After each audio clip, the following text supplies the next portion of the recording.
Hello nerds, happy homebrew Thursday. Figured I would pop on here and just give a little update on this hazy thing. This is my Iron Brewer beer, the pale ale with lavender, grapefruit, and centennial.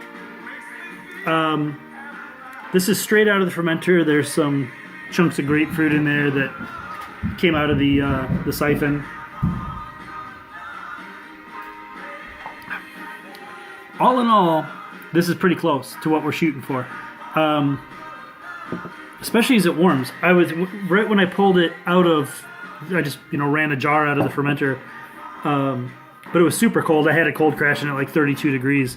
That's 0 degrees for you folks across the pond.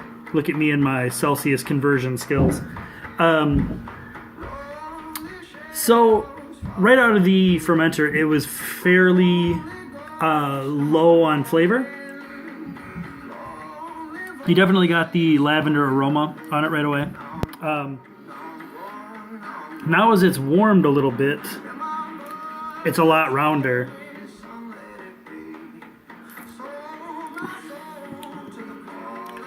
It's good. I kind of want the grapefruit to be a little ramped up, and maybe actually the lavender. I just want to ramp all the flavors up a little bit, especially this being an Iron Brewer competition where I think subtlety is probably going to not be your friend. I think you want to kind of give a definite representation of whatever flavor you have, even if it's grandma's. So I like the aroma on it, though. The lavender totally comes out in the aroma, but not soapy. It's more super floral. Almost like I think it paired with the Centennial, which I haven't dry hopped. I'm debating whether I want to go find some Centennial and dry hop this thing, which I may do with this. I picked this up on Amazon a couple weeks ago. Super fine mesh, basically for keg hopping is why I picked it up. So I may give this thing a shot.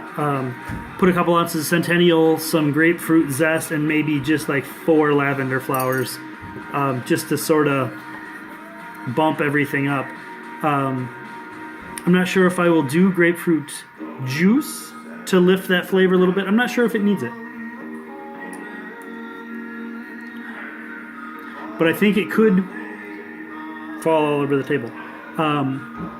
I don't think a dry hop would hurt it. I don't think a touch more lavender would hurt it either. I do have a tincture going upstairs too. So I have to debate whether I want to tincture it or if I want to just free float some lavender in this meshy tube and see what happens. I feel like maybe that's kind of the danger zone, going too high. But I don't know. I don't hate this beer. I'm glad I'm taking a keg of it to somewhere where a lot of it's going to get drank, because I don't know that I need 5 gallons of a pale ale that's this floral. But it's solid. It's right along the lines I was shooting at. So a little tweaking, kind of as a final tweak, and I think we're going to be pretty close to where we want to be. It is not St. Patrick's Day. Tomorrow's St. Patrick's Day.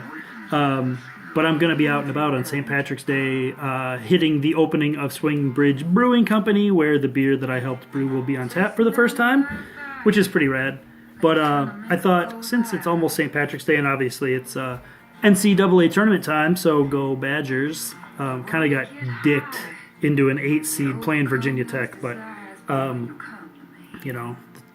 the tournament committee is just, there's a million reasons why we got dicked. Most of it is the Badgers' own fault for playing, or Big Ten's fault for playing their championship so late, but whatever. So since it's St. Patrick's Day-ish, I would bust out an Irish beer, the Remorseful Leprechaun Irish Red by the one and only Mike Dean. This is a beer that has that Red X malt. I've never used that stuff. I've been super curious about it though. And I don't know, I think I've had one other beer with it that, have I had one other beer with it? I don't know. I think Josh Hoover made a beer with it, but I don't know that I drank that beer. Maybe I didn't. I feel like somebody else used Red X in the SJ pour, but whatever. This one I know has Red X and a creepy skull leprechaun guy. So I want to drink it because, you know, St. Patrick's Day. Irish Red, let's do it up. So, it looked like this was going to come out super carved, but it's actually pretty much perfect. Let's kill it right there. That is, like, ideally Irish Red. Like, it is red. Can you see the red? Maybe a little. If you hold it up to the window over there. Oh, there you go. Let's see. Either way. This is, like, perfect Irish Red. The red color is actually really cool. Like a super red copper color. Smells like an Irish Red. Actually reminds me a lot of a beer I would drink when I was kind of coming up into the craft world. When I was either places didn't have Sierra Nevada or I wanted something different. Killian's Irish Red, which I think is probably an Anheuser-Busch garbage product, but back in the day, you know, you could find a Killian's and tasty beer. So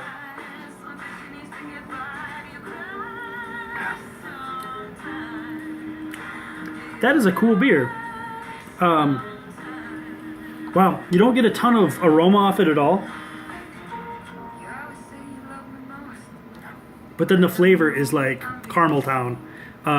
Really cool, like melanoid-y caramel flavors out of that. I don't know if that's just the Red X malt.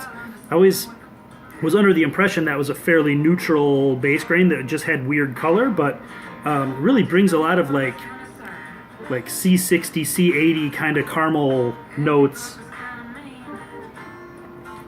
Like not pushing into the big raisiny territory, but really good,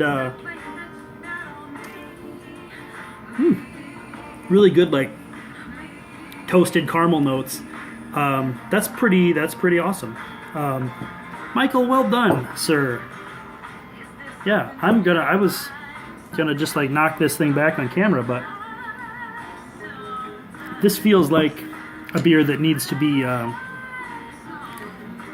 respected with some couch time and some college basketball. So yeah, the games have just started. It's, you know, maybe noonish on Thursday. I took the week off. The kids are on spring break, so we went and bought some new Yu-Gi-Oh cards today. So they're actually like playing nicely with each other, not fighting like a bunch of idiots. So we had a little time to get this beer kegged. It'll give me plenty of time to get it cleared and carved and not feel like it's been rushed to get it ready for this competition. So I'm happy. There's some tweaks that I want to make for sure, because I think the guy I'm going up against is going to be he's going to be a challenge for sure. I've never met him, but as soon as we kind of hooked up through this competition, we've talked a lot of shit back and forth on Facebook, and he's a guy that has a really creative brewing brain too. He's working on setting up another kind of SJ Pour-ish challenge, sort of like an Iron Brewer version of that. And I'm really curious to see where it goes. He wants to use basically a bunch of guys that use candy in the beer and a spice in the beer. So I really gotta get my wheels turning, because there's some other guys, another guy, Ross, that is from actually down where I grew up, that made a Fruity Pebbles wit that was super good. Really interesting. He made actually a Fruity Pebbles raw beer, so it was no boil. Kept a lot of that super doughy, grainy character in that beer, which was cool. So, anyway, Mike, thanks for the beer, dude. I'm going to try and keep banging out some reviews over the next couple days. And clear out some of this fridge because I know there's I have a ton of beer in here, and I feel like I owe you guys some reviews. So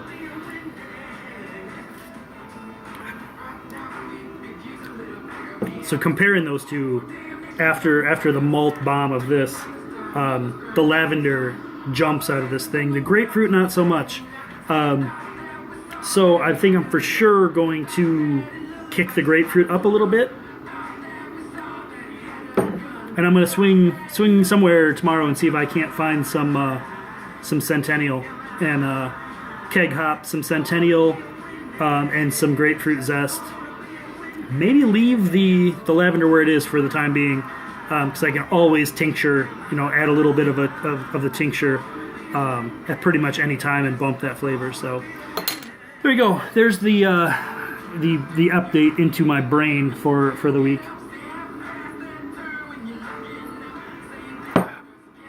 Yeah, interesting beer. Well, Mike, that Red X malt is super cool. I'm gonna have to track some of that stuff down. You'll have to let me know if this is like all Red X or if it's like partial Red X, partial just 2-row.